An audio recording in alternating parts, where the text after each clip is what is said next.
Hello Philippines and hello world! Magandang araw po sa ating lahat. Another day, another vlog. At heto nga at papasok na ang aking mahal na anak. Araw-araw nga naman akong gumigising na napakaaga pero okay lang anak, para sa'yo yan. Pakabilis nga ng panahon at makakatapos ka na ng grade 6. Sa June nga lang may high school na ako, nakakaloka.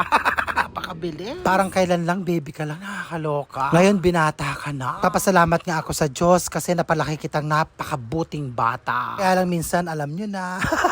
Siyempre parte yun ang pagpapalaki ko sa'yo para matuto ka at mapunta ka sa tamang direksyon. Ganon yun anak ko. Kailangan sa akin ka magmana, ganon. Hindi sa iba, charot. Pahaba na pala ang kwento ko, nakakaloka. Hindi ko na malaman, dito na ako sa kabaratuan. So ayun nga at pasakay na ako ng jeep at ayaw umusog ang mga kalalakihang ito, nakakaloka. Hindi naman aandar yung jeep kapag hindi puno. At heto nga at nagutom ako at dumaan ako sa kainang ito. Nakakain na ako dito noon kaya lang hindi ko na maalala. College pa yata ako noon. Napakatagal na noon.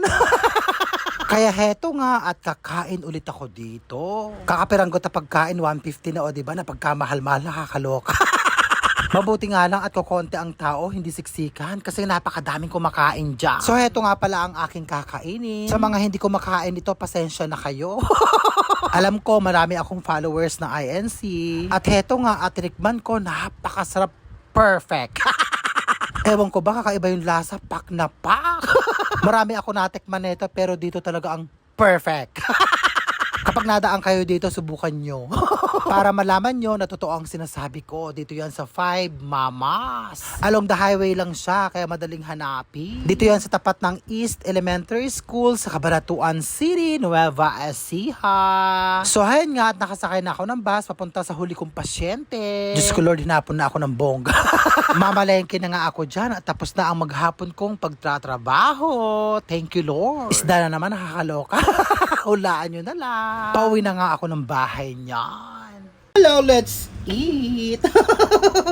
Ang ulam ko ngayon ay nakakaloka. Adobong biyang dagat naman tayo guys. Ayan ang aking ulam ngayon. Puro isda talaga, promise.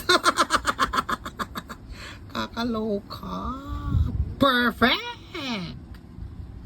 Yon, o diba? Biyang dagat ito. Inadobo ko siya. Nakakalok. Anong ulam niya dyan? Sarap. Alam ni Maron, corned beef. Nakakapagod na araw pero okay lang. Hindi ako nagreklamo. Pus na pus. Perfect. Tapang.